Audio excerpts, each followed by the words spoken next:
निवडणुकीचे निकाल अवघ्या काही तासांवर उरलेले आहेत आणि अशा परिस्थितीमध्ये निवडणुकीला सामोरं गेलेले जे उमेदवार आहेत किंवा आज ज्या ठिकाणी निवडणुका होत आहेत तिथं सामोरे जाणारे उमेदवार जे आहेत त्यांचे हार्टबीट्स वाढलेले, हृदयाचे ठोके त्यांचे कमी जास्त प्रमाणात सुरू आहेत. अशा परिस्थितीमध्ये उद्या निकालानंतर नेमकं काय परिस्थिती असेल किंवा निकालाच्या आधी आज जातानाची काय परिस्थिती असेल याच्यावर आपण सविस्तर व्हिडिओ करण्याचा आज एक छोटासा प्रयत्न करतो आहे. माझेही इथे निकाल आहे, त्याच्यामुळे माझीही धाकधूक वाढलेली आहे. परंतु हे करत असताना महाराष्ट्रातल्या आपल्या चॅनल बघणाऱ्या प्रत्येकाला ही माहिती असावी म्हणून हा व्हिडिओ मी जितका फास्ट होईल तितका फास्ट करण्याचा निर्णय घेतलेला आहे.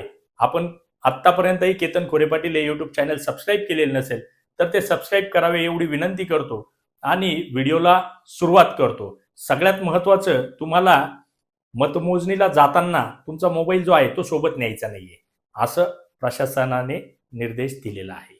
म्हणजे तुमचा मोबाईल जो आहे तो तुम्हाला आत नेण्यास बंदी त्यांनी घातलेली आहे. त्यानंतर तुम्हाला निवडणूक निर्णय अधिकाऱ्यांकडून जारी केलेलं जे ओळखपत्र आहे, म्हणजे तुम्ही उमेदवार किंवा उमेदवार प्रतिनिधी असाल तर ते जे ओळखपत्र आहे ते तुम्हाला सोबत न्यायचं आहे.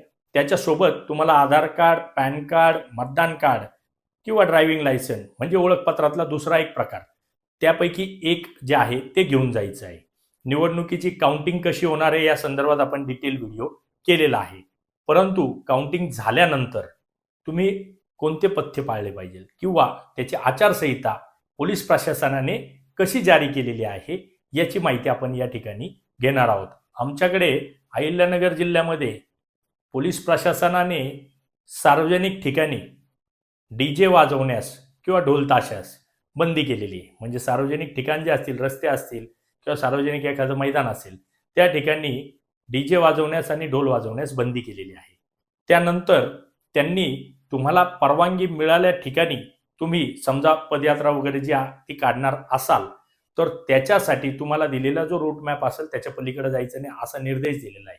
महत्त्वाचं, त्यांनी सभा आणि जी रॅली आहे तिच्यावर बंदी घातलेली आहे. म्हणजे ते मला पण थोडं वाचताना कन्फ्युजन झाल्यासारखंच वाटलं की एकीकडं तुम्हाला दिलेल्या रूटवर पदयात्रा काढायचं तुम्ही म्हणता आणि दुसरीकडं की तुम्ही रॅली आणि सभा यांच्यावर पूर्णपणे बंदी घातलेली आहे असाही म्हणतायत. त्याच्यामुळे त्याचं कन्फ्युजन जे आहे ते तुम्ही परवानगी घेताना तुम्हाला 100% समजेल. विना परवाना ढोल ताशे वाजवण्यास, विना परवाना लाऊडस्पीकर लावल्यास तुमच्यावर कारवाईचे संकेत पोलीस प्रशासनाने या ठिकाणी दिलेली आहे. एकंदरीत बघायला गेलं तर काय की निवडणुकीच्या निकालासाठी 18 ते 22 तारखेदरम्यान आमच्याकडे जिल्हाधिकारी आणि पोलीस अधीक्षक साहेब या दोघांनीही काही आचारसंहिता ज्या आहेत त्या लागू केलेल्या आहेत. त्याचं पालन विजयी उमेदवार व पराभूत उमेदवार यांनी करावे असं त्यांनी या ठिकाणी आव्हान सर्वांनाच केलेलं आहे. मित्रांनो, निवडणुकीचा निकाल जो आहे त्याची उत्कंठा प्रत्येकाला असते.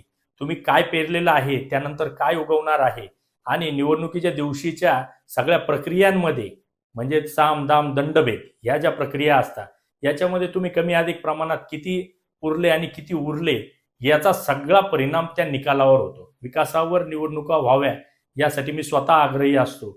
परंतु काही ठिकाणी ही परिस्थिती सगळी बदललेली आपण सगळ्यांनीच बघितलेली आहे.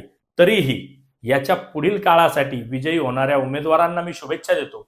तसेच पराभूत होणाऱ्या उमेदवारांनी खचून न जाता पुढं त्यांना सामाजिक कार्य कसं चालू ठेवता येईल किंवा पुढच्या दृष्टीने कशी तयारी करता येईल इतक्या शुभेच्छा देतो आणि थांबतो. आणि सगळ्यांना ही विनंती करतो की अतिउत्साह विजयाचा उन्माद न करता, पराभवाचा जास्त त्रास न करून घेता आपल्या स्वतःचे आरोग्य सगळ्यांनी जपावे इतकीच विनंती करतो. जय हिंद, जय महाराष्ट्र.